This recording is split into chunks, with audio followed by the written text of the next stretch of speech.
60% of Americans live paycheck to paycheck. Checking the bank account brings extreme anxiety, but building a system provides immediate financial clarity. This stress happens to doctors, it happens to teachers, and truck drivers alike. Feeling broke is a systemic knowledge problem across all income levels, simply because nobody ever taught us how to manage money. To fix this, we have to rethink the budget. It is a documented roadmap. It clearly marks out the destinations for your cash. You stop getting to the end of the month wondering where your money went and start directing exactly where it goes. Step 1 is establishing your actual income. Ignore your gross salary.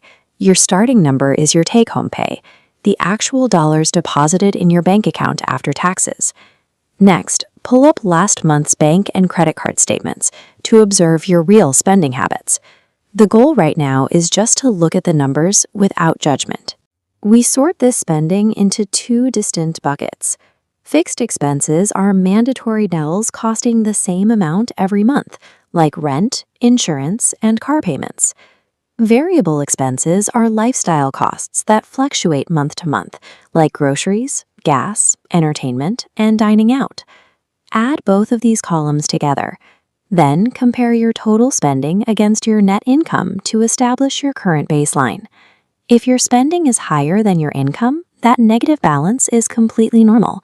It is the precise reason you need a system to regain control.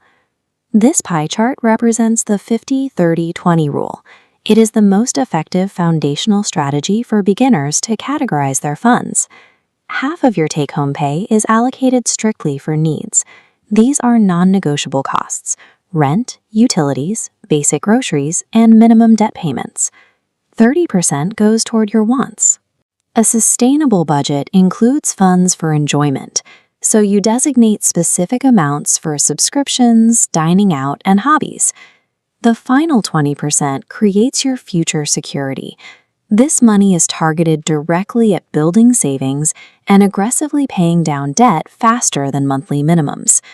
If your required needs consistently consume 60 or 70% of your income, it acts as an immediate diagnostic warning. It shows you mathematically that structural lifestyle changes, like lowering your rent or car payment, are required. For advanced control, you can use the zero-based budgeting method.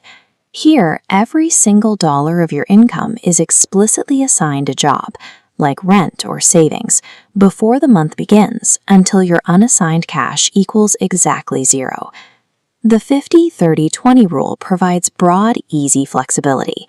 The zero-based method provides strict, granular tracking with zero unaccounted for cash. Doing this math in your head or on paper quickly causes mental burnout. Automated tracking apps connect directly to your bank to categorize your spending for you. YNAB is designed for strict zero-based tracking. Monarch Money and Copilot are excellent for visual trend tracking. And if you prefer a free alternative, Google Sheets provides complete customization without a subscription fee. The specific app you choose matters far less than the habit itself. Select the tool that matches your personal tolerance for manual entry versus automatic sorting. When people first start tracking their money, they often attempt overly strict, deprivation-based budgeting. Eliminating all your fun money is the leading cause of budget abandonment. Before you attempt to aggressively pay off your debt, you must save a $1,000 starter emergency fund. This is your firewall. Without it, the first unexpected car repair immediately forces you to borrow more money. Let's review this live spreadsheet showing an average monthly take-home pay of $2,800. We list out all individual expenses, and the totals calculate at the bottom. 62. Have the courage to look at the raw numbers and build your plan.